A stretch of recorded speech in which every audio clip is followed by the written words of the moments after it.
Start recording. Hello. Minimise करते हैं। ये हमारा फोटोशॉप का इंटरफेस है। इसे मेन्यू बार बोलते हैं। और ये मेन्यू बार का एक छोटा सा ऑप्शन यहाँ पे दिया हुआ है, जैसे फाइल पे न्यू और ओपन दिया हुआ रहता है ना, वैसे ये क्रिएट न्यू और ओपन सेम चीज़ है। वहाँ से भी ओपन कर सकते हो, यहाँ से भी कर सकते हो। जो प्रीवियस वर्क किए रहते हैं वो सब यहाँ पर दिखाई देता है। ये थोड़ा लेटेस्ट जो भी फोटोशॉप खरीदोगे या डाउनलोड करोगे उसमें ये मिलेगा आपको। क्रिएट न्यू प्रेस करेंगे, सबसे पहले विंडो ओपन होती है।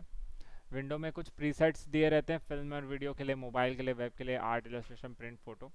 फिलहाल हम अभी अपना कस्टमाइज वाला करेंगे। यहाँ पर ये देखो विड्थ और हाइट, तो सबसे पहले यहाँ पे क्या लिखेंगे, भरत की फर्स्ट क्लास वाला एक बन चुका है, तो इस बार हम लिखेंगे JALAJ, जलज की फर्स्ट क्लास। ठीक है। क्या क्या क्या अच्छा जजज लिख दिया है ना। ओके। जलज सही स्पेलिंग है ना। हाँ चलो ठीक है। तो इसका विड्थ और हाइट क्या है ना। विड्थ और हाइट क्या होती है, विड्थ और ये हाइट। ठीक है। तो जो लोग मेरी रिकॉर्डिंग देख रहे हैं, मैंने उन लोगों को एक फाइल का एग्जांपल दिया हुआ है ना। नहीं तो पता चलेगा, वो लोग सोच रहे होंगे मनी मनी सर ने बस एक विड्थ और हाइट रिपीट कर दिया, सोच रहे होंगे पता नहीं क्या बता रहे हो, है ना। तो विड्थ मतलब ये होता है अपर पोर्शन, और हाइट यानी लंबाई। ठीक है, लंबाई और चौड़ाई जिसे आम भाषा में बोलते हैं। अब ये क्या है कि 2000 बाय 2000 है, यानी स्क्वायर शेप बनेगा, है ना। All squares have same side, है ना, मैथ्स क्लास में यही रहता है फिर। और rectangles have similar same opposite sides, है ना, ऐसा टाइप से रहता है। तो फिलहाल अभी हम क्या कर रहे हैं कि सबसे पहले हम जानेंगे व्हाट इज रिजोल्यूशंस और पिक्सल्स और कलर्स। ये तीन चीज़ आज हम क्लियर कर लेंगे, है ना। तो सबसे पहले तो हम रिजोल्यूशंस को जानते हैं, रिजोल्यूशंस क्या होते हैं। रिजोल्यूशन से भी पहले जाने से पहले तो पिक्सल्स जान लेते हैं, what the hell is pixels, है ना। देखो पिक्सल्स यहाँ पे सिलेक्टेड है, तीन चार ऑप्शन दिया रहता है, inches, centimetres, millimetre, points and picas. तो इंचेस हर कोई जानता है क्या होता है ना। पॉइंट्स जो होते हैं एक छठा भाग होता है इंचेस का, और पिकास जो होता है 1/47th पार्ट होता है इंच का। मतलब समझ लो सेंटीमीटर से भी छोटा, बहुत मतलब कुछ ज़्यादा ही अजीब सा वो है। बेसिकली जब आप एकदम छोटे साइज के कैनवसेस में काम करोगे, एकदम छोटी इमेजेस और छोटे आर्टवर्क्स बनाओगे, तब आपको इन दोनों की ज़रूरत ज़्यादा पड़ेगी। ठीक है। जैसे मारियो बिट्स में बना है, वो छोटे छोटे बिट्स में बना है, तो आपको उतने बिट्स का आर्टवर्क बनाना है। और इस तरह के गेम्स बहुत एग्जिस्ट करते हैं। मेरे को पर्सनली ये वाला गेम मैं बहुत खेल रहा था आजकल। इसका मैं आप लोग को दिखाता हूँ। BLASPHEMOUS, blasphemous. ये गेम है ब्लास्फेमस। इसके इमेजेस बहुत सॉलिड गेम है, मज़ा आ गया था इसे खेल के। पूरा पिक्सल आर्ट में बना है, देख रहे हो, पूरा गेम पिक्सल आर्ट्स में। देखो हेल्थ बार से लेके सब चीज़ें देखो, पूरी full on pixel art game है। और इसका वर्किंग वगैरह सब चीज़ बहुत स्मूथ है। स्पीकर्स मीवी टीवी से वीडियोस में है। इसका रिव्यू दिया हुआ है शायद इन लोगों ने। अरे नहीं नहीं नहीं, ये तो पूरा इसका वीडियो मैं दिखाना चाह रहा हूँ, youtube.com। देख रहे हो, थोड़ा सा आगे बढ़ाते हैं। चालू हो जा बॉस।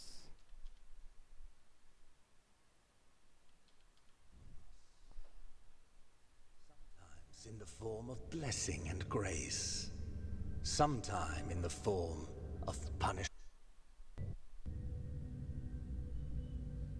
देख रहे हो पूरा पिक्सल आर्ट में बना है, तो ऑब्वियस सी बात है बहुत कम डेटा खाता है इस तरह का गेम।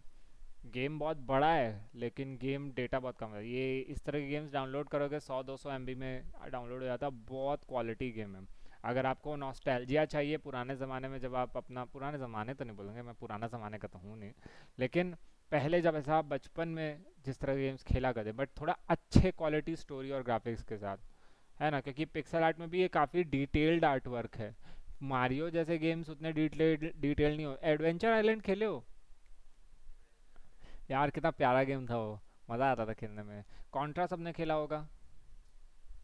तुम्हारा तो बचपन अभी शुरू हुआ है, अभी तो तुमको मैं रेकमेंड करूँगा खेलने के लिए। 17 साल के एज में तो शायद मेरे पास पहली बार वो कैसेट वाला निंटेंडो आया था। निंटेंडो बोलना सही नहीं है क्योंकि वो चाइनीज़ वाला वो वर्जन था। निंटेंडो तो भैया ऑफिशियली ख़रीदने पड़ते हैं, उसके गेम्स भी ओरिजिनल होते हैं जैसे प्ले स्टेशंस के होते हैं। तो वैसे मैं ख़रीदना चाहता हूँ एक निंटेंडो का। आजकल एक स्विच आता है कंसोल छोटा सा, देख रहे हो कितना प्यारा उन लोगों ने बनाया है। फुल ऑन पिक्सल आर्ट है, देख रहे हो इसका मूवमेंट, हर चीज़ पूरी उस तरह से बनाई है। देखो इवन गेम के स्टार्ट होते ही आपको बॉस से लड़ाई करनी होती है।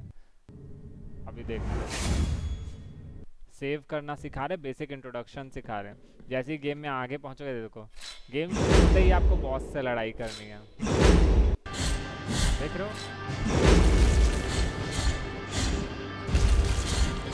तो ये क्या है कि why the artist choose this style, pixels में क्यों बनाऊं, कम डेटा क्यों यूज़ करूं? क्योंकि ऑब्वियसली बात है ये अकेला आर्टिस्ट है, अकेला, या होंगे चार पांच गिन के मुट्ठी भर लोग होंगे। ये कोई बड़ी प्रोडक्शन स्टूडियो नहीं है, ना ही इसको किसी बड़े इन्वेस्टर से पैसे मिले हैं। ये लोग बेचारे भीख मांग मांग के पैसा चला रहे हैं। ये लोग क्या करते हैं, किक स्टार्टर में जाते हैं, वहाँ पे बोलते हैं कि मैं एक गेम बना रहा हूँ, गेम का डिज़ाइन स्टाइल और ये सब इस तरह से है, और वो कॉन्सेप्ट लोगों को पसंद आता है तो लोग फंडिंग देते हैं इन लोगों को। अनजान लोग फंडिंग देते हैं, कोई 2 रुपया देता है, डॉलर देता है, कितना भी देता है, तो वर्ल्ड वाइड ये लोग अपने को फंडिंग करवाते हैं। और फिर उसके बाद ये लोग उनको ये गेम्स रिलीज़ करके देते हैं। तो उससे क्या होता है, अगर ये गेम पॉपुलर होते हैं तो इन लोगों को भी एक बूस्टअप मिलता है। आगे जाके यही ये गेम्स आगे जाके थोड़ी सी अच्छी इंडस्ट्री में भी कन्वर्ट हो सकते हैं, अपनी खुद की एक स्टूडियो ओपन कर सकते हैं। तो ये एक तरीका है अपना एक खुद का एक बिजनेस चालू करने का, गेम्स बनाना। और फिर हम जैसे लोग आते हैं दूसरी जगह जो पायरेट्स वे में जाके टॉरेंट से इस तरह के डुप्लीकेट डाउनलोड करते हैं। गलत बात है कि नहीं? इसीलिए कहा जाता है कि गेम्स को खरीद के यूज़ करना चाहिए। अगर आप खरीद सकते हो तो खरीद लो, उतना कोई आजकल उतने महंगे गेम्स भी नहीं आते, 1500 में तो डार्क सोल्स आ जाता है। और मेन क्या होता है कि ऑनलाइन गेम्स अगर लोगे तो क्रैक्ड वाले में आप ऑनलाइन फीचर नहीं अप्लाई कर सकते ना, वो तो क्रैक्ड होते हैं। तो मेरे को आजकल ऑनलाइन ज़्यादा पसंद आता है। पबजी, मैं बता रहा हूँ ना, इंडियन जनता को फ्री चाहिए होता है तो पबजी और फ्री फायर जैसे गेम्स खेलते हैं, लेकिन इनडायरेक्टली उन लोगों से पैसा निकालने के लिए लोग क्या कहते हैं, स्किन्स डाउनलोड करो। बताओ, वहाँ पे मेरे पड़ोस में लड़का है, वो सिर्फ टॉपअप करवाता है इन फ्री फायर वालों का, पबजी का टॉपअप कराएगा और इन सब का टॉपअप कराएगा, और उसको क्या होता है थोड़ा सा ज़्यादा पैसा मांगता है वो, ताकि 100-200 उसकी कमाई हो जाती है उससे। और या फिर पेटीएम या उन सब गूगल पे से करो तो कैशबैक मिलता है। जोमेटो के ऑफर्स नहीं आते छोटे छोटे, अच्छा है ना, उसका भी अपना चल रहा है। तो देखो इस तरीके से लोग पूरा ये डिज़ाइन करते हैं। जैसे जूम करके देखोगे ना, ये पूरा इसका यूआई, इसे यूज़र इंटरफेस बोलते हैं। जितना भी तुम देख रहे हो, तो जितना भी तुम पिकास और छोटे कैनवसेस में बनाओगे तो आप इसी तरह के इंटरफेसेस बनाओगे। ये बहुत लेस मेमोरी एब्जॉर्ब करते हैं और आपको ज़्यादा मेहनत नहीं करना पड़ेगा इन सब चीज़ों में। फ़िलहाल तो ये बस मैं एक एग्जांपल दे रहा था, इससे पहले कि मैं ऑफ टॉपिक भग जाऊँ, क्योंकि इंट्रोडक्शन क्लास में मैं ऑफ टॉपिक भग जाऊँगा। तो हम वापस इसमें आते हैं। हाइट एंड विड्थ हम समझे थे, pixels, inches, centimetre, millimetre, points and pickers. मैंने तुम लोग को बताया सब क्या होता है, यूनिट्स हैं उसके काउंटिंग के। सेंटीमीटर्स में तब आप, सेंटीमीटर इंचेस में आप तब वर्क करोगे जब आपको कुछ प्रिंट करवाना हो, यूजुअली प्रिंट करवाना हो, क्योंकि इंचेस का डिजिटल वर्ल्ड में आपको उतना यूसेज नहीं रहेगा ना, तब आप नाप के थोड़ी ना बनाओगे, आप तो एक सर्टेन रिजोल्यूशन में बनाओगे। वरना आप मोस्टली अगर आप डिजिटल वर्क बना रहे हो तो आप पिक्सल्स में ही बनाओगे, क्योंकि इंस्टाग्राम और ये सब रेजोल्यूशंस में वर्क करते हैं, और रेजोल्यूशन आपके रियल लाइफ रेजोल्यूशन नहीं रहेंगे। जैसे ये जो टीवी आप देख रहे हो, जो स्क्रीन जिसमें आप वर्क कर रहे हो, अगर आप मैग्नीफाइंग ग्लास लेके इसकी स्क्रीन पे ऐसे जाओगे तो आपको उसके हार्डवेयर के पिक्सल्स आपको दिखाई देंगे। कैसे दिखाई देंगे?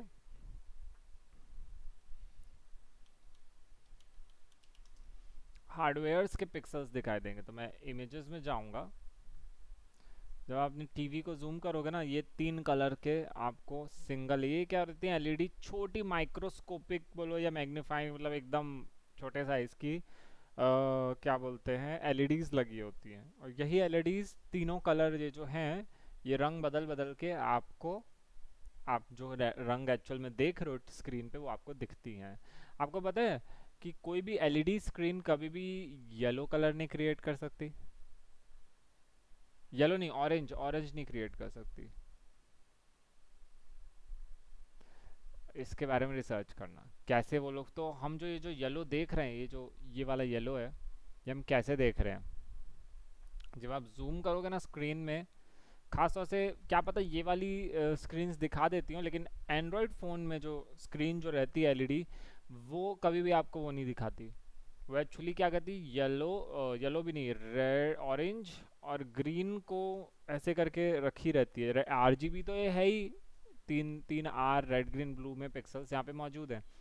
तो वो क्या करती है ऑरेंज और ग्रीन को ऐसे रख देती है, जिसको दूर से अगर आप देखोगे ना तो येलो दिखता है हमको।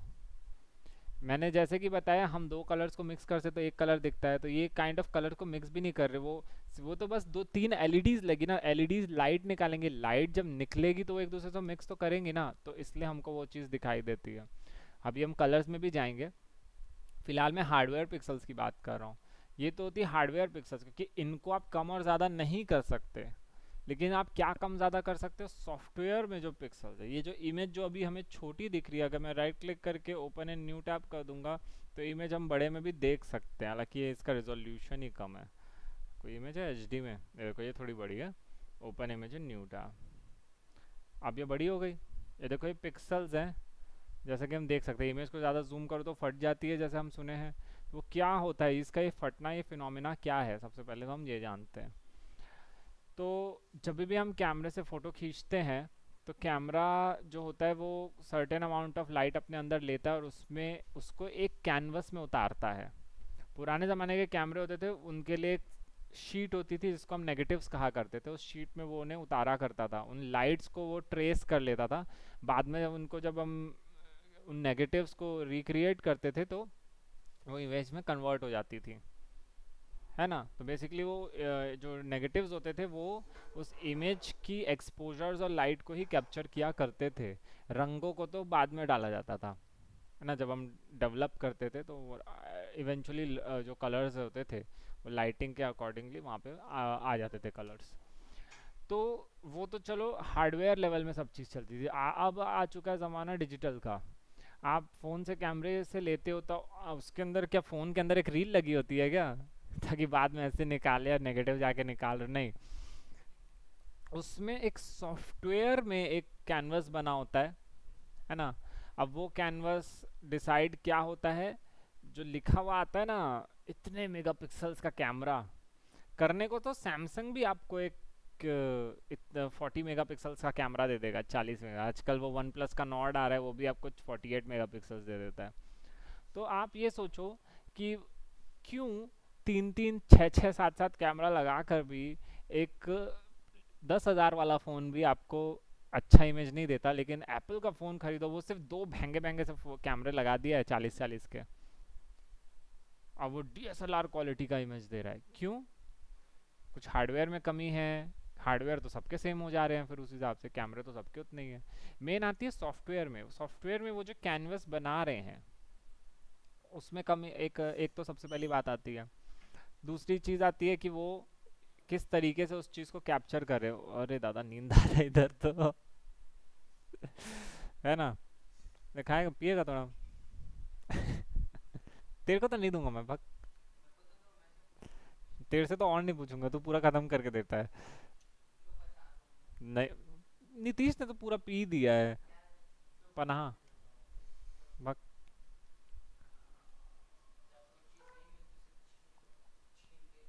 नहीं,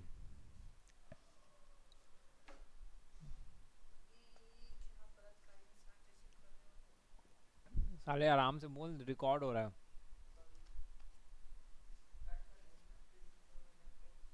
वीडियो एडिटिंग नहीं आती मेरे को। हाँ, दैट्स माय बॉय, है ना। तो आप समझ में आ रहा है कैसे वर्क कर रही है चीज़ें, क्यों एप्पल के प्रोडक्ट्स महंगे आ रहे हैं, क्योंकि वो लोग मेहनत करते हैं क्या, सॉफ्टवेयर लेवल पे। हार्डवेयर तो चलो ठीक ठाक दे ही दे रहे, डिज़ाइनर विज़ाइनर को बोल के अच्छा सुंदर सा बना दे रहे बाहर से। अंदर आती मेन उनका यूज़र इंटरफेस, यानी जो सॉफ्टवेयर जो यूज़ करते हैं वो भी बहुत अच्छा रहता है।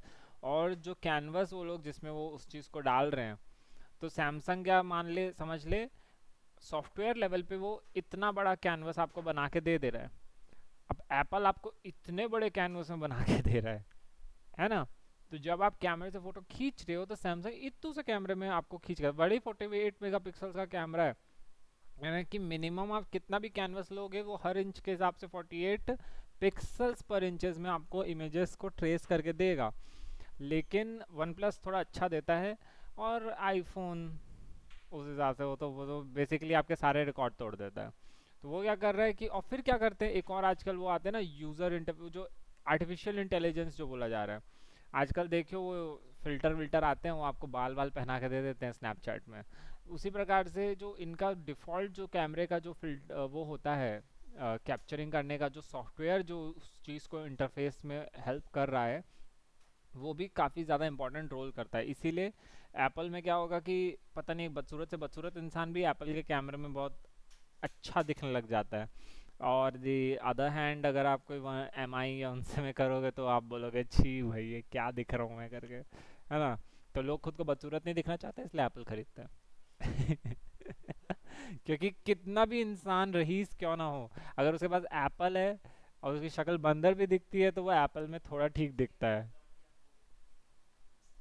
ये बहुत यूनिक लॉजिक था बट नेवर माइंड।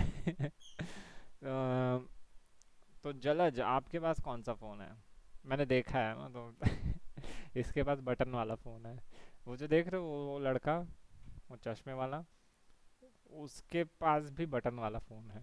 तो तेरे को तेरा भाई मिल गया है, 1 साल छोटा है ना इधर से।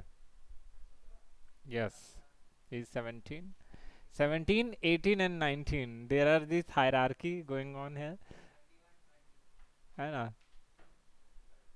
अभी 24 नहीं मिला है यहाँ पर कोई, 24 आने दो फिर। मयंक 24 है? अच्छा, तो पूरी हमारी पूरी जनरेशन तो क्रिएट हो ही गई है इधर, है ना। तो इस तरीके से ये वर्क करता है। तो कैमरे में और सॉफ्टवेयर के, दैट मीन्स हार्डवेयर का पिक्सल्स, जो हार्डवेयर की स्क्रीन में जो एलईडीज लगे जो पिक्सल्स हैं, वो एक अलग चीज़ हो जाती है। और सॉफ्टवेयर में तो हम कितनी भी बड़ी साइज को हम एडजस्ट कर सकते हैं ना। अब जैसे तुम देखे होगे जब आप फोटो खींचते हो तो सेटिंग्स में जाके आप 16:19 या रेशियो सेट करते हो, तो आप अपने कैनवस का साइज वहाँ से पहले ही, मतलब फोटो कितने रेशियो में उसे, कितने बड़े कैनवस में उसे उतारेगा वो भी आप डिसाइड कर सकते हो। लेकिन हम लोग हैं, हम लोग को हर चीज़ एचडी चाहिए, तो हम लोग फुल रिजोल्यूशन में जा जाके ना सेटिंग्स में जा जाके पूरा वो करते हैं। अलग अलग टिप्स एंड ट्रिक्स अप्लाई करते हैं, इवन जाके यूट्यूब में भी सर्च मारते हैं कि अच्छा ये वाले कंपनी के कैमरे में हम क्या क्या टोची मार सकते हैं, है ना। तो ये सब हम लोग देखते हैं। तो दैट मीन्स हमको पहले क्या होता था, कैमरा जो हम क्लिक करते थे उसमें रील रहती थी, तो हम कैनवस का साइज तो स्टैंडर्ड होता था कि इतने में ही बनेगा। एक पोलोरॉइड कैमरे आते थे जिसे क्लिक करो फट से ऐसे वो एक छोटू सा वो आ जाता था, तुरंत उतार के देता था। तो वो एक अलग चीज़ आता है। फिर डिजिटल दुनिया में हम लोग कदम रखे तो हमको इस तरह से मिला, तो इसमें हमें क्या फ्लेक्सिबिलिटी मिली, कैनवस की फ्लेक्सिबिलिटी मिली। मैं उसे कैनवस बोलूँगा, मैं उसे फोटोग्राफ नहीं बोलूँगा, क्योंकि उस ब्लैंक कागज़ में ही तो इमेजेस आ रही हैं। तो हमको फ्लेक्सिबिलिटी किस चीज़ की मिली, हम उसका साइज़ एडजस्ट कर सकते हैं। तो इसीलिए जब आप किसी छोटी कैनवस वाली इमेज को बड़ी कैनवस वाले हार्डवेयर में प्ले करोगे तो वो पूरा स्ट्रेच करके जूम कर देगा और वो आपकी इमेज फट जाती है ना।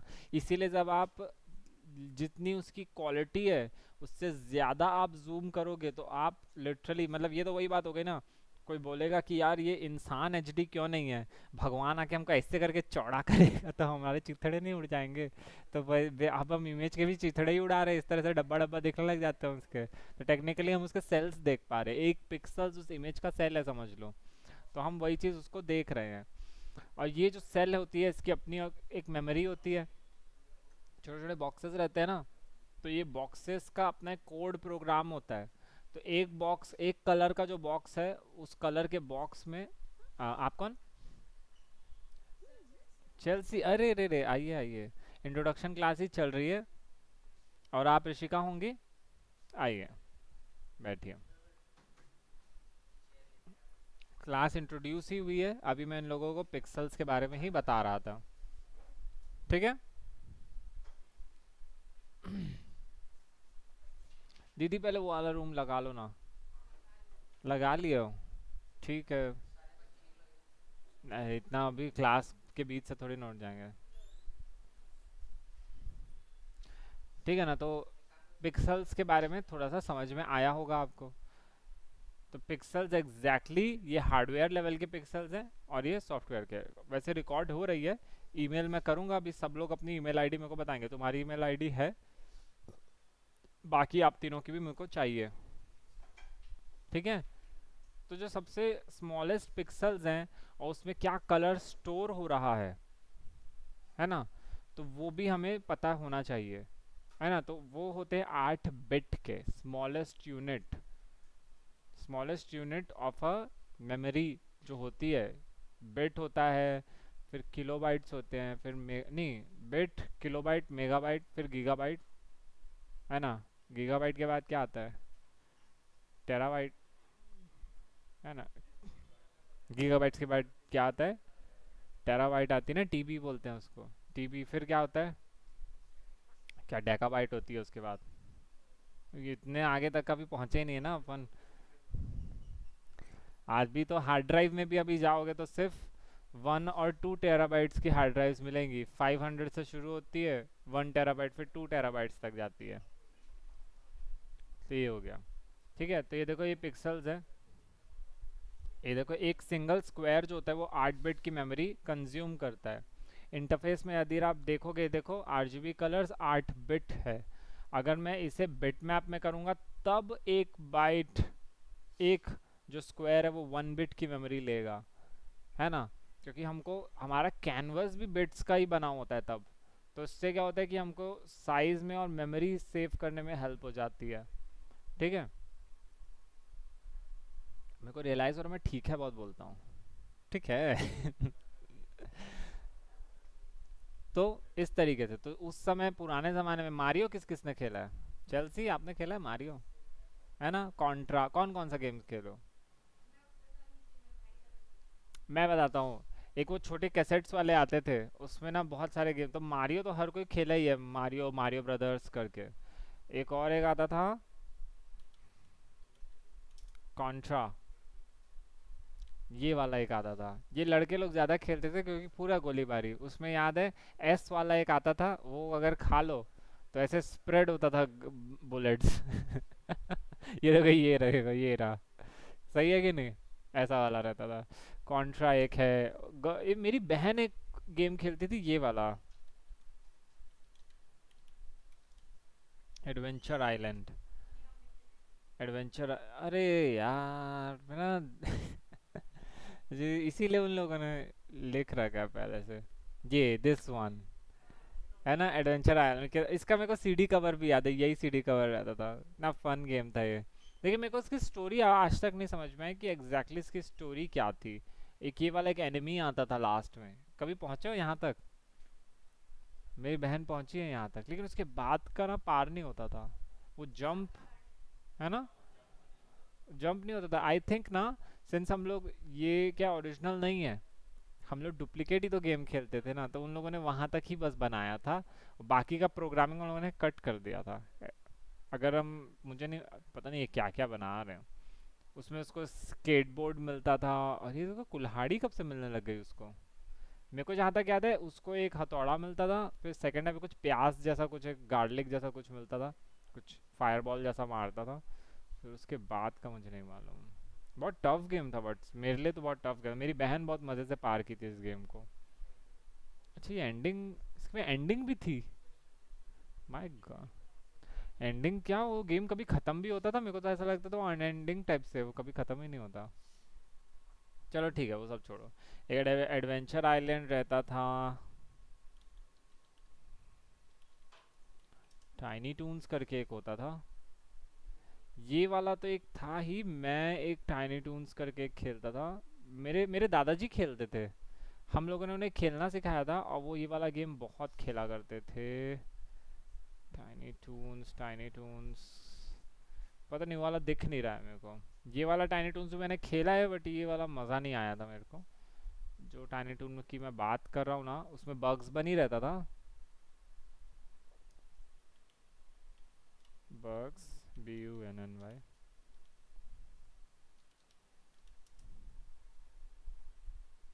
ये वाला मेरे दादाजी खेलते थे। और पूरा एंड किया था, हमारे घर में कभी किसी ने ये गेम एंड नहीं किया था, मेरे दादाजी ने ये गेम एंड किया था।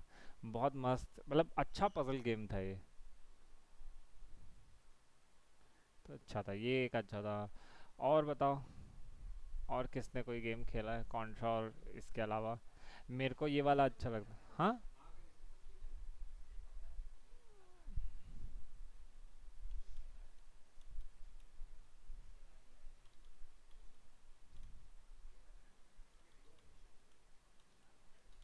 निंटेंडो। निंटेंडो भी नहीं था यार, पता नहीं, एकदम ही पुराना वाला जो निंटेंडो में आता था ना। ये तो एकदम लेटेस्ट हो गया, इससे भी पुराना वाला एक आता था सबसे फर्स्ट, जो स्ट्रीट फाइटर था। मैंने वो वाला खेला था, आई थिंक ये वाला ही था वो। लेकिन इतने अच्छे क्वालिटी में नहीं था, एकदम बकवास सा था, दिखता था वो। तो स्ट्रीट फाइटर उसमें मैंने खेला था। इस तरह से मैंने बहुत सारे वीडियो गेम्स खेले थे, मेरे को याद है। कुछ ऐसे ही डब्बे जैसा दिखता था वो, और उसमें हम लोग कैसेट ऐसे फूक मार मार के डालते थे अगर चलता नहीं था तो। चलो तो, आप सबका नॉस्टैल्जिया वापस लाने के बाद अब वापस इसमें आते हैं कंटेंट में, है ना? तो विड्थ और हाइट जाने, पिक्सल्स क्या होते हैं हमने जाने, सॉफ्टवेयर के पिक्सल्स क्या होते हैं हमने जाने, हार्डवेयर के पिक्सल्स क्या होते जाने। इमेज को जूम करने से वो फटता क्यों है ये हमने जाना, क्यों फटता है। इतना सस्ता एक्सप्लेनेशन दिया ना तुमने। कोई दिक्कत नहीं, रिकॉर्डिंग फिर से देख लेना। बेसिकली पुराने ज़माने में कैमरास में रील्स होती थी, तो कैनवस का साइज तो उतना ही रहता था ना, जिसमें वो इमेज डेवलप होती थी।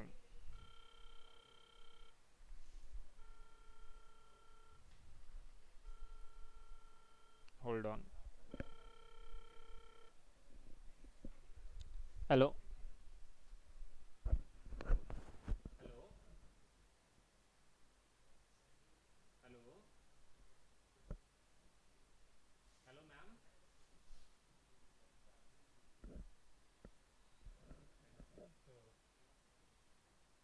सिंपल मैम का फोन है, बट किसी और कोई आदमी की आवाज़ आ रही थी। किसका? किसका क्या? हेलो। सारे। ओके। ये मेरे है ना, अंकित सर वाले नहीं है मैम, सिर्फ मेरा मेरा वाला चाहिए ना, मेरे बैचेस का। अलमारी में। हाँ ठीक है ना। हाँ। तो उसी के अंदर है। मयंक, जो तेरे सामने जो सेशन ब्रेक रखा है ना, उसको भी दे दे दीदी को। और तो कोई नहीं है ना? दीदी वो मयंक से ले लो वो वाला।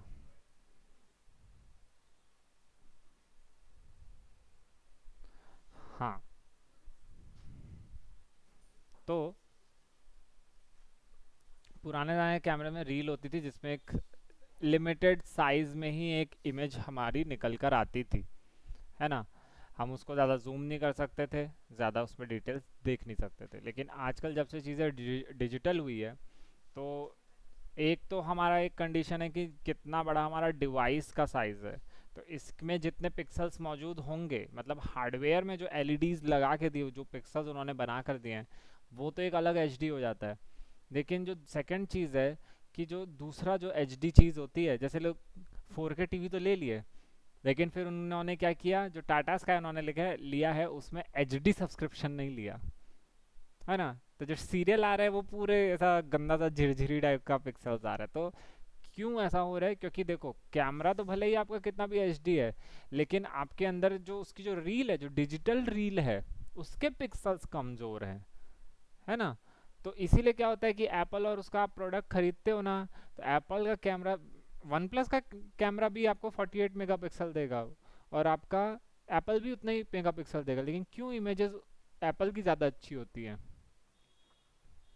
ना। तो वही रीज़न है। तो उसमें क्या होता है कि पिक्सल्स में यहाँ पे फ़र्क आता है। वो लोग क्या करते हैं कि एप्पल वाले आपको डीएसएलआर लेवल के साइज़ के जितने पिक्सल्स आपको प्रोवाइड करते हैं, जब आप इमेज करते हो तो आपको कैनवस उतना महंगा देंगे, है ना। लेकिन आपको जो लोकल कंपनियां हैं जो 10,000 का फ़ोन में भी आपको छः छः सात सात कैमरा लगा के देती हैं, वो आपको देंगी फीचर्स पूरा, लेकिन वो क्या करती है कि सॉफ्टवेयर में एक तो कमी रखती हैं अपना। और जब आपके कैनवस की बारी आती है तो कैनवस आपका कितना रहेगा, मतलब 4K का टेलीविजन ले लिए, लेकिन आपको जो कैनवस दे रहे हैं वो कितने उसका दे दिए, कलर्स नॉर्मल उसके दे दे रहे हैं, छोटे छोटे सीरियल बराबर का दे दे रहे हैं, है ना। तो इस तरीके से आपका मिस्टेक जाता है वहाँ से, है ना। लिए आप देखना चाह रहे हो 4K में क्या ससुराल सिमर का, लेकिन क्या वो ऐसा पता नहीं, देख के तो सिमर का शक्ल भी पहचान नहीं आएगा फिर, है ना। तो यही दिक्कत आती है। तो रिजोल्यूशन, अब एक तीसरा रिजोल्यूशन भी दिख रहा है हमें यहाँ पर। तो तीसरा रिजोल्यूशन क्या का, एक रिजोल्यूशन तो ये होगा 2000 बाय 2000 पिक्सल्स का, जिसको हम इंचेस, सेंटीमीटर, मिलीमीटर्स, पॉइंट्स, यानी कि इंचेस का 1/6 पार्ट, और पिकास इंचेस का 1/47 पार्ट।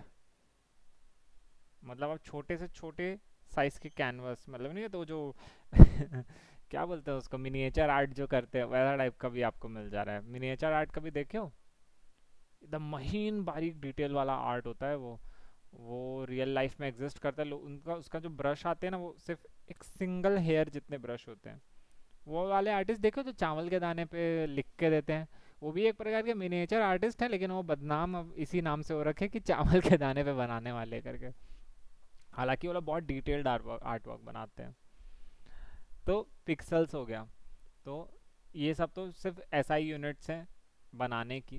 बाकी फिर ये जो रिजोल्यूशन है, अब मान लो एक पेंटिंग बना रहे हो कैनवस में, तो कैनवस में अगर आप पेंटिंग बना रहे हो और आपको थोड़ा डिटेल्ड वर्क करना है, तो आप ऐसे पास जाके जूम करके देखोगे। ये जूम हमारा रियल लाइफ जूम होता है। लेकिन क्या हो यदि इसमें आपको जूम करना हो। जूम तो सब लोग जानते हैं कंप्यूटर में कैसे जूम करते हैं, ऐसे स्क्रॉल करो फट से ऐसे जूम हो जाता है। लेकिन इसमें वो फीचर किस प्रकार से कितने लेवल तक आप जूम कर सकते हो। तो इसमें क्या होता है कि आपका जो कैनवस है वो आपको बोलेगा कि कैनवस को ही एचडी बना डालते हैं करके। तो आप जितना चाहे उतना ज़्यादा जूम कर लो, क्योंकि कैनवस भी तो एक प्रकार से उसने एक आपको निर्धारित पिक्सल्स प्रोवाइड करे ना। लेकिन क्या हो, क्योंकि जब आप इसको बना लेने के बाद जब आप सेव कर लोगे तो उसके भी एक सीमित पिक्सल्स हो जाएंगे। तो उसमें क्या करोगे, तब आप रिजोल्यूशन में यहाँ पे 300 अभी दिया हुआ है, यानी कि पर इंच में उस कैनवस के हर एक इंच में मिनिमम 300 पिक्सल्स मौजूद होंगे। तो जब आप जूम करोगे तो 300 पिक्सल्स तक तो ठीक ठाक आप जूम करके डिटेल वर्क कर सकते हो। लेकिन अगर आप उससे ज़्यादा करोगे तो ऑब्वियसली पूरा डब्बा अप्पा जप्पा डब्बा हो जाएगा, है ना। फिर दिया है बिट मैप, यहाँ पे 1 बिट जो मैं बताया था, वीडियो गेम्स और उस तरह के क्या बोलते हैं बिट वाले जो गेम्स है उस तरह को बनाने के लिए आप उतने छोटे में जाओगे, तब आप यहाँ पर भी पिकास या पॉइंट्स में ही वर्क करोगे तब आप। क्योंकि अब छोटे छोटे आप कम मेमोरी वाला गेम बना था। मारियो क्या होता था, सोचो वो कैसेट का मेमोरी कितना ही होता था, नहीं चलती कितना, मतलब तुम ही गैस करो उस पूरे कार्ट्रिज का, वो वीडियो गेम के कार्ट्रिज का कितना मेमोरी होगा। 10-20 MB का गेम होगा वो मात्र, 10-20 MB का, मतलब जोक चल रहा है। उस समय तो तब फ्लॉपी डिस्क आया करती थी, तब तो सीडी डीवीडी भी नहीं आते थे। फ्लॉपी डिस्क में कितना, उसमें किलोबाइट्स में गेम गेम स्टोर होते थे तब तो। गेम्स क्या कुछ भी नहीं स्टोर होता था फ्लॉपी डिस्क में। मेरे पास आज भी एक बड़ा सा डब्बा रखा है जिसमें खूब सारे फ्लॉपी डिस्क रखे हैं। मेरे पापा तब MS डॉस पढ़ रहे थे, और मेरे पापा को MS डॉस से अब नफरत हो गई है, क्योंकि जैसे ही उन्होंने MS डॉस का कोर्स कंप्लीट किया तब तक कीबोर्ड और माउस वाले कंप्यूटर्स आ चुके थे। तो सब चीज़ें तो क्लिक और आइकन्स और ये सब आने लगे, तब विंडोज़ वगैरह आ गए थे। तो ऐसा हो गया था। तो पापा बोलते हैं कि मैं कुछ समय तक तो चिढ़ के मारे नहीं कंप्यूटर चलाया करके, क्योंकि गवर्नमेंट जॉब थी और वहाँ के सारे इंटरफेस और पीसीस जितने हुआ करते थे वो बिना माउस और कीबोर्ड्स के थे। तो पापा अलग से ट्रेनिंग लिए वहाँ पे किस चीज़ की ये सब MS DOS की पढ़ाई करने, ताकि वो है ना फलाने आइकन को जाना है तो पूरा कोड लिखना पड़ता था उसके लिए। तो ऐसा था। तो ये देखो ये बिट मैप है। सेकंड है ग्रे स्केल। ग्रे स्केल पूरा ग्रेस में वर्क करता है। और अगर आप कई बार बीच में मेरा एक स्टूडेंट है तुम लोग से पहले अभी जिसकी क्लास ले रहा था, आरव नाम है, ही वॉज सेइंग दैट कि सर मैं कोई भी कलर सिलेक्ट कर रहा हूँ वो ग्रे में आ रहा है। तो मैं बोला देखो, हो सकता है तुम जब क्रिएट किए होगे कैनवस तो तुमने ग्रे स्केल सिलेक्ट किया होगा। वो आपको उस कलर की ग्रे वैल्यू बताता है। आप सिर्फ और सिर्फ ग्रेज में वर्क करोगे। ये तब अच्छा है जब आप कुछ शेडिंग जैसा कुछ वर्क क्रिएट कर रहे हो, तो उसके लिए बहुत अच्छा है। क्योंकि एक्चुअल में जब आप कोई डिजिटल आर्ट बनाओगे तो आप रंगों में तो बना सकते हो आप कलर्स के साथ, लेकिन आपके पास उतनी कलर्स की समझ होनी चाहिए। लेकिन कलर्स की समझ होने से पहले आपको लाइट वैल्यूज, शेड्स और टिन टोन्स और इन सब की नॉलेज होनी चाहिए। तब आपको ऑब्वियसली ग्रेज में वर्क करना आना चाहिए। जब आप कहीं ड्राइंग सीखने जाओगे तो आप डायरेक्ट पेंटिंग बनाना चालू कर दोगे? पहले आपको वो शेप्स बनाना सिखाएगा, उसके बाद फिर वो शेडिंग करना सिखाएगा, शेडिंग या स्केचिंग करना सिखाएगा, है ना। डायरेक्ट पेंटिंग नहीं सिखाएगा। तो शेडिंग से क्या होता है कि आप लाइट वाइट और शेडोज और परछाई कहाँ पड़ रही है उन सब की नॉलेज रखते हो। तो इसीलिए ग्रे स्केल दिया है इसने। और ये ग्रे स्केल से देखो बिट मैप 1 बिट लेता है, क्योंकि आपका कैनवस का साइज भी छोटा है और आप बिट्स में वर्क कर रहे हो, ठीक है। तो इसलिए ग्रे स्केल में देखो 8 बिट। 8 बिट एक स्टैंडर्ड स्मॉलेस्ट यूनिट मानी जाती है। हालांकि 1 बिट सबसे स्मॉलेस्ट यूनिट है, लेकिन 8 bit is like storage wise सबसे स्मॉलेस्ट यूनिट मानी जाती है। आप कोई भी कोड, प्रोग्राम या कुछ भी बनाते हो तो वो मिनिमम 8 बिट स्टोर करता है। And how do I know this all this stuff? Because engineering करने के बाद इतना तो नॉलेज होना चाहिए है ना। तो 8 बिट मिनिमम स्टोर करता है। 8 बिट से ज़्यादा क्या होता है? किलोबाइट्स, है ना। कितना 2000 समथिंग, कितना वन क्या बोलते हैं केवी बनाता है? 2800 समथिंग। मेरे को कुछ एग्जैक्टली याद नहीं, बस इतना ही कुछ आता है, 2-2,500 के आसपास। अब बिट्स जो होते हैं वो 1 किलोबाइट बनाते हैं। फिर उतने ही किलोबाइट्स, उतने ही साइज़ का किलोबाइट्स, 2,500 किलोबाइट जो रहते हैं 1 मेगाबाइट बनाते हैं। फिर उतना ही फिर 1 गीगाबाइट बनाते हैं, उतना ही फिर इस तरीके से वर्क करता है सब चीज़। फिर ग्रे स्केल हो गया। RGB colours. अब मैं तुम लोग को कलर्स बताऊंगा, एकदम सही वक्त पर आए हो। ये बाकी सब चीज़ें तो चलो नहीं भी याद रहेगा, चलता है, वो तो बात की बात है। RGB कलर्स थोड़ा सा इम्पोर्टेंट चीज़ है। कैसे इम्पोर्टेंट है दिखाते हैं। RGB, enter. Red, green and blue. हमारे जो टीवी स्क्रीन के जो पिक्सल्स हैं, कैथोड रे ट्यूब, जो पुराने डब्बा वाले मॉनिटर्स आते थे उनमें ना एक ट्यूब, एक लेज़र लाइट लगी रहती थी जो पूरे स्क्रीन में ऐसे ऐसे पूरा लेज़र मारती थी, ताकि हम जो इमेज देख रहे हैं वो हम देख सके। तो होता यूँ था कि रेड, ग्रीन एंड ब्लू का इस्तेमाल किया जाता था। Red, green and blue, why you ask? Rainbow देखे हो?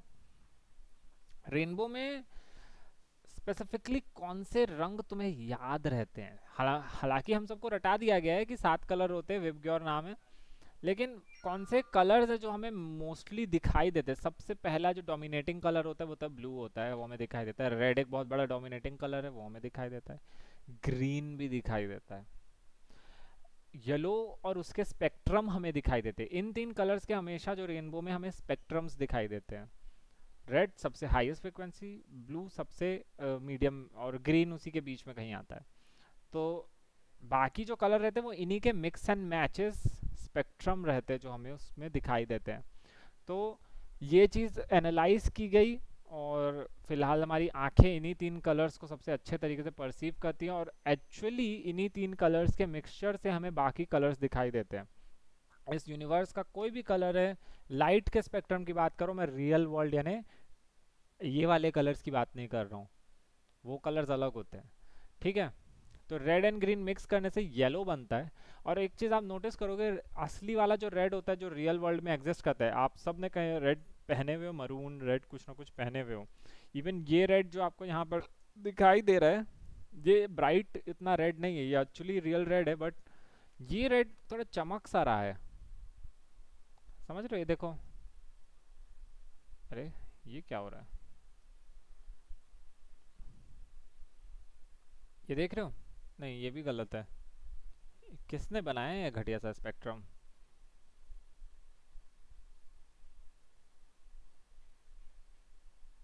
हाँ ये वाला ठीक है।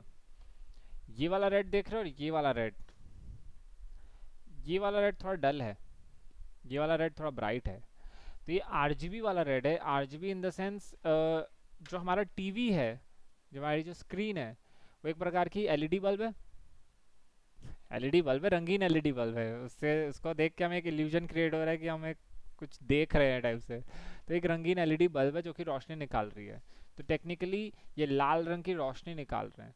तो जो आरजीबी जो हम देख रहे हैं, ये बेसिकली ये तो कलर हैं ही, लेकिन साथ में इनमें वो जो एलईडी जो लाइट एमिट करे, वो लाइट की रोशनी भी मौजूद है उसमें। तो इसीलिए जब हम लाइटर रेड बोलते हैं, तो आरजीबी वाला जो लाइटर यानी हल्के टोन का जो रेड होता है, उसमें हल्का सा रोशनी एडेड होती है, यानी ब्राइटनेस एडेड होती है।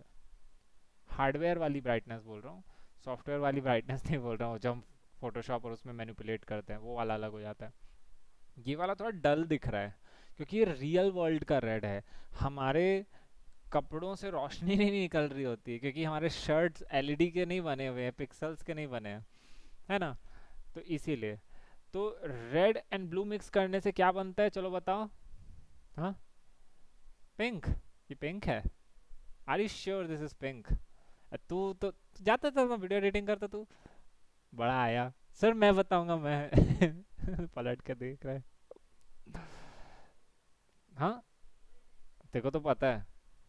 तू भी चुप रहा है। जलज बताएगा। पर्पल, आप बताओ। सब लोग गलत हैं, इसे बोलते हैं मजेंटा। पर्पल जो होता है डार्क पिंक, ये देखो इसे मजेंटा बोलते हैं। ओके, मजेंटा जो पर्पल डार्क पिंक है, जो भी कुछ आप लोग बता रहे हो, वो सब मजेंटा के स्पेक्ट्रम में आता है। उसके लाइटनेस और डार्कनेस वाले वार्म या कूल उससे उस पे आता है कि आप उसमें कितना वाइट ऐड कर रहे हो। ठीक है, कितना मजेंटा में जितना अमाउंट ऑफ रेड मिक्स होते चला जाता है, उतना वो पर्पल वाले जगह पे पहुंचता चला जाता है। मरून उसे बोलते हैं जिसमें रेड होता है और slight amount of magenta mix होता है ना। बेसिकली रेड और ब्लू को मिक्स करने से मजेंटा आता है। तो अगर उसमें मरून है तो दैट मीन्स उसमें ब्लू की अमाउंट बहुत कम होगी।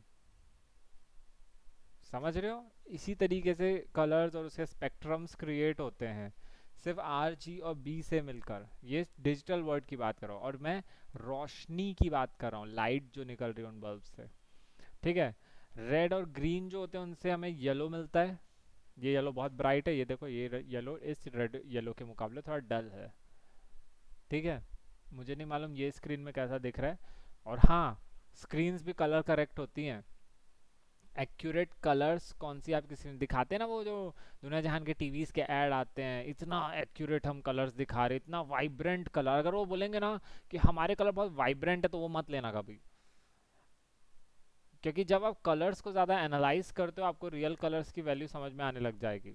सबसे एक्यूरेट कलर्स जो दिखाते हैं, मेन क्या होता है ना, जनता को ऐसा चाहिए होता है यार इसके कलर बड़े डल लग रहे हैं, लेकिन एक्चुअली वो आपको ट्रू कलर्स दिखा रहे होते हैं।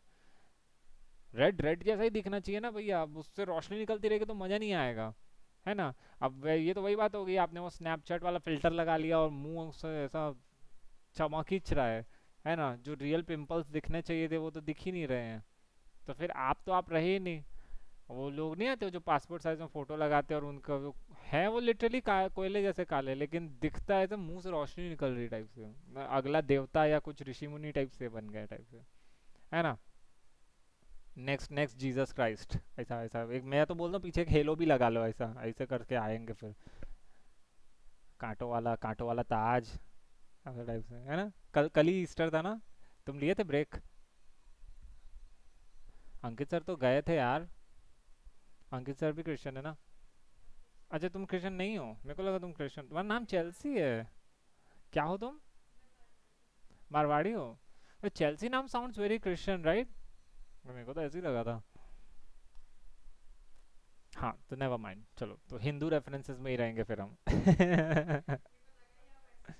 आई थॉट सो, मैं तेरे को ही देख के जीसस वाला रेफरेंस दे रहा था।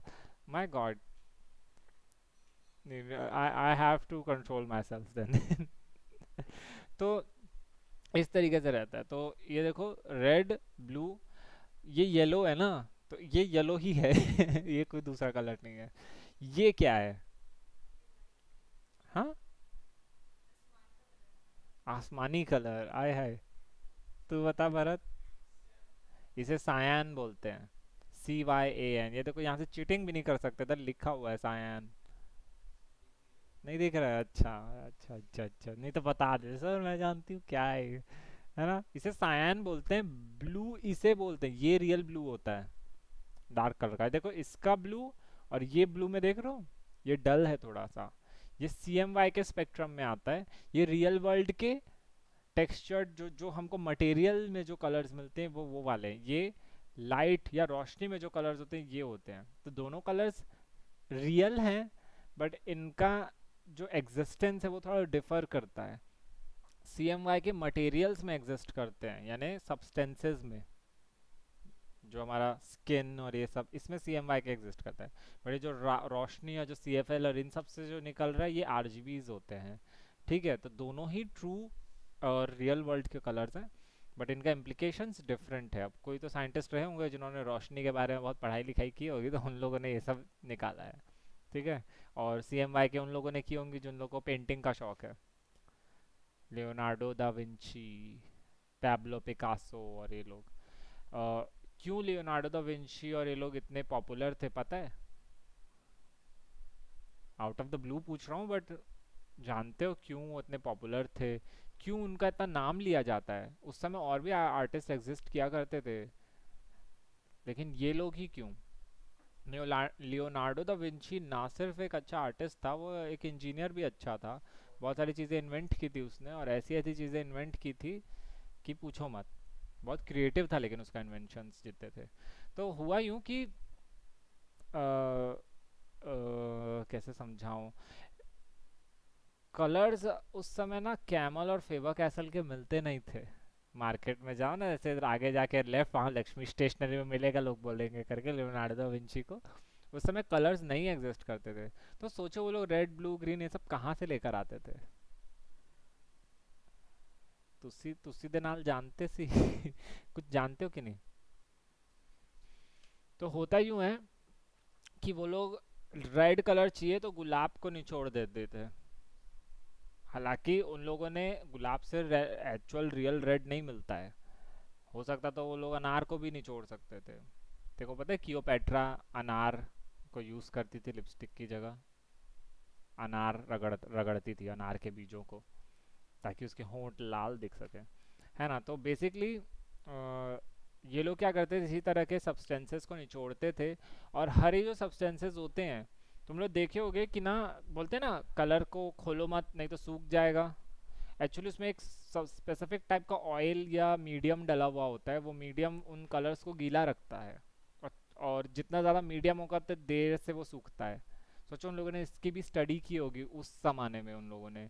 नहीं तो फिर क्या करेंगे, पेंट एक स्ट्रोक मारे और धड़ से सूख गया, तो उनको फैलाने का भी वक्त नहीं मिला जाके शेड्स क्रिएट कर सकते। तो वो लोग इतनी डेप्थ में कलर्स की नॉलेज रखते थे, तो इसीलिए उनकी पेंटिंग्स पॉपुलर हुई हैं। नहीं तो पोर्ट्रेट बनाने वाले उस समय भी बहुत थे। और वो लोग भी इसी तरीके से, लियोनार्डो द विंची की टेक्निक्स के चलते ही वो लोग भी बनाते थे। और वो लोग भी इसी तरीके से, वो लोग भी कलर्स इकट्ठा, उस समय के एरा के जितने पेंटर्स हैं उनकी पेंटिंग्स बहुत expensive. But Leonardo da Vinci एक आर्किटेक्ट भी था, आर्टिस्ट भी था, इन्वेंटर भी था, बहुत सारी चीज़ें वो करता था। और मोनालिसा, और उसकी Mona Lisa one of the most expensive painting नहीं है, उससे भी महंगी एक पेंटिंग आती है। ठीक है, तो वो लोग क्या करते थे, वो पेंटिंग जो थी, देखो दिखाया हूँ क्या, मैं बताया था क्या ये वाली बात? तो मोनालिसा की पेंटिंग इसलिए फेमस है क्योंकि लियोनार्डो दा विंची ने एक टेक्निक अप्लाई की थी जिसे लेयरिंग कहा जाता है। वो अपनी पेंटिंग्स को लेयर बाय लेयर बनाता था। ठीक है, तो वो ये सब ऑयल पेंटिंग्स रहती थी। तो ऑयल पेंटिंग को सूखने में एटलीस्ट एक दिन का टाइम लगता है, तो वो एक लेयर क्रिएट करता था, फिर उसको सूखने देता था, फिर अगले दिन बनाता था। ऐसे करते करते सालों महीने लग जाते थे उसकी उस पेंटिंग या मास्टरपीस को कंप्लीट करते करते।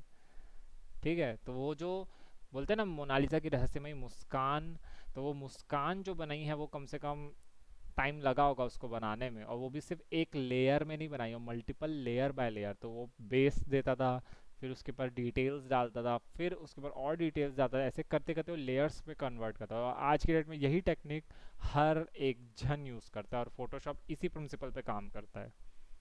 ठीक है, तो लेयर्स जब मैं पढ़ाऊंगा तो उस पर भी मैं तुम लोग को कुछ बताऊंगा। वो वाला लेयर्स नहीं, कुछ डिफरेंट टाइप का लेयर्स मैं बताऊंगा। सी एम वाई के कलर्स जस्ट ऑपोजिट दिख रहा। अब ये देखो, इस जब ये हम येलो मैजेंटा और सायान को मिक्स करते हैं तो हमें वाइट कलर मिलता है। क्यों मिलता है? प्रिज्म देखो, प्रिज्म वाला एक्सपेरिमेंट, एक लाइट ऐसे गिर रही है, प्रिज्म से टकरा रही है और रेनबो बन रहा है, वेवग्योर स्पेक्ट्रम हमें मिल रहा है। तो उसका ऑपोजिट भी तो हो सकता है, जब मल्टीपल लाइट्स एक जगह पे पॉइंट पे गिरेंगी तो वाइट लाइट में बन जाएंगी ना। जब वाइट लाइट वेवग्योर बन सकता है तो वेवग्योर वाइट लाइट बन सकता है। तो वही सेम प्रिंसिपल है कि ये हमें क्या बोलते हैं, वाइट कलर की रोशनी देता है। वैसे ही मटेरियल जो वाले जो कलर्स होते हैं सी एम वाई के, जिन्हें हम बोलते हैं, तो मैजेंटा और येलो को मिक्स करो तो रेड मिलता है। मैजेंटा और येलो को मिक्स करो तो रेड मिलता है, देख रहे हो कोइंसिडेंस? ऐसे ही है ना। वैसे ही मैजेंटा और सायन को मिक्स करेंगे तो ब्लू मिलेगा, मैजेंटा और सायन को मिक्स करेंगे तो ब्लू मिलेगा। लेकिन ये मटेरियल कलर्स होते हैं, तुम लोग नोटिस करोगे जब तुम स्केच पेन या कुछ भी यूज़ करोगे, वाटर कलर कुछ भी, और दो कलर को मिक्स करोगे वो पहले के मुकाबले थोड़ा डार्क हो जाते हैं। और ऑब्वियसली बात है, डार्क कलर को मिक्स करते करते चले जाओगे तो आपको ब्लैक मिलेगा, काला हो जाता है ना पूरा, एकदम गंदा सा, एकदम डार्क सा हो जाता है। अरे सर क्या करूँ, बना रही थी और फिर पूरा कल भी बन गई करके। तो ऐसा होता है। तो ये होता है सी एम वाई के, और आर जी बी में ये होता है। सी एम वाई के रियल वर्ल्ड के कलर्स होते हैं। तो सी एम वाई के क्यों, हमें सी एम वाई के और आर जी बी क्यों बता रहा हूँ, यहाँ फोटोशॉप में उसका क्या लेना देना है सी एम वाई के, यहाँ पे भी देखो R G B and C M Y K दिया हुआ है। क्योंकि आप बना तो आरजीबी में दोगे पूरा का पूरा कैनवस में पेंटिंग, मान लेते को टी शर्ट में प्रिंट करना है, अब वो प्रिंटर में जो कार्ट्रेजेस लगे हैं सायन मैजेंटा और येलो के, वो तो उसी स्पेक्ट्रम में निकालेंगे ना, उनके उनके जो कलर्स है उनसे रोशनी थोड़ी ना निकल रही है। अब मैंने आरजीबी में दो टोन्स बना दिए, रेड और उससे हल्का वाला रेड, लेकिन मैंने उसकी ब्राइटनेस या लाइटनेस के हिसाब से नहीं बनाया, मैंने आरजीबी स्पेक्ट्रम के हिसाब से, तो वो हल्के रंग में हमें दिख रहा है। लेकिन जब मैं उसे सी एम वाई के में प्रिंट करूंगा ना तो वो दोनों सेम रेड दिखेंगे, क्योंकि वो वाले रेड में ना एलईडी वाली रोशनी एडेड थी, उसमें नहीं रहेगी, तो वो पूरा सेम रेड टाइप से दिखेगा, ऐसा लगेगा अरे यार ये क्या है करके, एकदम गंदा सा दिखेगा। तो इस तरीके से तो सी एम वाई के में, तो जब आप कुछ भी चीज़ प्रिंट करवाने के उद्देश्य से बना रहे हो तो कोशिश करना सी एम वाई के में बनाओगे, है ना। ये एक अच्छी प्रैक्टिस है सी एम वाई के में वर्क करना। और अगर आप डिजिटल, प्योरली डिजिटल वर्क बना रहे हो तो आर में वर्क करना। ठीक है, जैसे व्हाट्सएप में स्टेटस डालना है या किसी के लिए ग्राफिक डिज़ाइन बनाना है, लेकिन ग्राफिक डिज़ाइनर डिज़ाइन जब बनाओगे तो भाई बंदे को पहले ही बोल देना, जैसे तुम हो ना, तुम्हारा पूरा प्रिंटिंग का वर्क रहेगा तो तुम हर वक्त सी एम वाई के में वर्क करोगे, क्योंकि उसे प्रिंट भी तो करना है ना। तो आरजीबी में मत करो। अगर वो ऐसा रहे कि सिर्फ ऑनलाइन में स्टेटस डालने के लिए, तो क्लाइंट को पहले ही बोल देना भाई इसको प्रिंट मत करना, प्रिंट करोगे तो दिक्कत हो जाएगा करके, है ना। जैसे कि हम्म, कुछ आर्टवर्क्स होंगे मेरे पास, पिक्चर्स, ये खतरनाक हरकत देख रहे हो, ये तब के लिए है जब आप वेब कलर्स में, ये क्या होता है कि कई डिवाइसेस या जो प्रिंटर्स होते हैं वो एकदम ब्राइट कलर्स लेते हैं और फिर उसको थोड़ा उस हिसाब से प्रिंट करते हैं। ये बना है आरजीबीज में, ये नॉर्मल है अपलोड करने के लिए व्हाट्सएप और उन सब में, स्टेटस महाशिवरात्रि के लिए बनाया था इस इंस्टीट्यूट के लिए। और इसका कौन सा वाला गया, तो ये वाला जो था ना, ये वाला जब इसको अगर हम प्रिंट करेंगे सी एम वाई के में तो अच्छे से प्रिंट हो जाएगा। लेकिन अगर मैं इसको प्रिंट करूँगा, प्रिंट आउट निकालूंगा तो थोड़े डल कलर्स आएंगे। इवन दो आप फोटोशॉप में जाके, अगर आप इन केस अगर आपने आर ले लिए हैं और आपने मस्त सी एक पेंटिंग बना लिया, फिर आपको याद आया अरे नहीं मेरे को तो जैसे टी शर्ट में भी प्रिंट करना था, या ये जो मग्स आते हैं ना, कॉफ़ी मग्स आते हैं, उनमें प्रिंट करना करवाना था, तो वहाँ पे ऑप्शन रहता है वापस उसको सी एम वाई के में कन्वर्ट करने का। लेकिन जैसे ही आप सी एम वाई के में कन्वर्ट करोगे ना तो आपको कुछ चेंजेस महसूस होंगे उसमें। ठीक है, लेकिन जो आपका सॉफ्टवेयर होता है, जिस सॉफ्टवेयर पे, क्योंकि एट लास्ट है तो ये टीवी, तभी भी ये रोशनी निकालेगा अपने उससे। तो होता यूँ है कि ना, उन लोगों ने सॉफ्टवेयर के थ्रू डार्कनेस उसमें ऐड की है। तो इसीलिए सी एम वाई तो रियल स्पेक्ट्रम है, साइन मैजेंटा येलो। के जो होता है ये ब्लैक कलर को कीज बोला जाता है। तो लोग ज़बरदस्ती के ब्लैकनेस उसमें ऐड करते हैं ताकि आपको रियल वर्ल्ड आउटपुट दिख सके, लेकिन जब आपकी स्क्रीन है तब भी तो वो रोशनी निकाल रही है ना। तो ट्रू कलर्स तो आप भी तब के भी थोड़ा इन्फॉर्मेशन लॉस होगा। तो प्रॉब्लम तब ये होती है कि ना, कुछ स्पेसिफिक कंपनियां होती हैं जो आपको ट्रू कलर्स वाले स्क्रीन्स प्रोवाइड करती हैं। जब आप न्यूज़ चैनल में जाओगे ना, किसी न्यूज़ चैनल के ऑफिस में, तो वहाँ पे देखना ना, जो डिज़ाइनर वाला पार्ट होता है ना, अगर एक बड़ी कंपनी हुई तो एटलीस्ट एक ना एक तो आपको वो एप्पल का मॉनिटर आपको मिल जाएगा, एप्पल के पीसीस का मॉनिटर। और एप्पल के जो फ़ोन होते हैं उनकी स्क्रीन भी कलर करेक्ट होती है। तो एक एप्पल के प्रोडक्ट्स, इसलिए ये चीज़ें लोगों को पता भी नहीं होती, लोग बस कैमरे के चक्कर में खरीद लेते हैं। एप्पल आपको बहुत ज़्यादा स्पून फीड करता है हर चीज़ें। लोग एप्पल के टैबलेट्स में ड्राइंग बनाते रहते हैं ना, इंस्टाग्राम में आजकल देखो दिन रात वही एप्पल से ड्राइंग बनाते रहते हैं वो लोग। तो एक वो रहता है। फिर उसके बाद एक बैंक, BENQ बैंक करके एक मॉनिटर्स आते हैं। उनके मॉनिटर्स बहुत कलर करेक्ट होते हैं। आई थिंक 22,000 लाख के अराउंड वो लोग कलर करेक्शन देते हैं। एक LG एक ब्रांड होता है जो आपको कलर करेक्ट स्क्रीन्स प्रोवाइड करता है।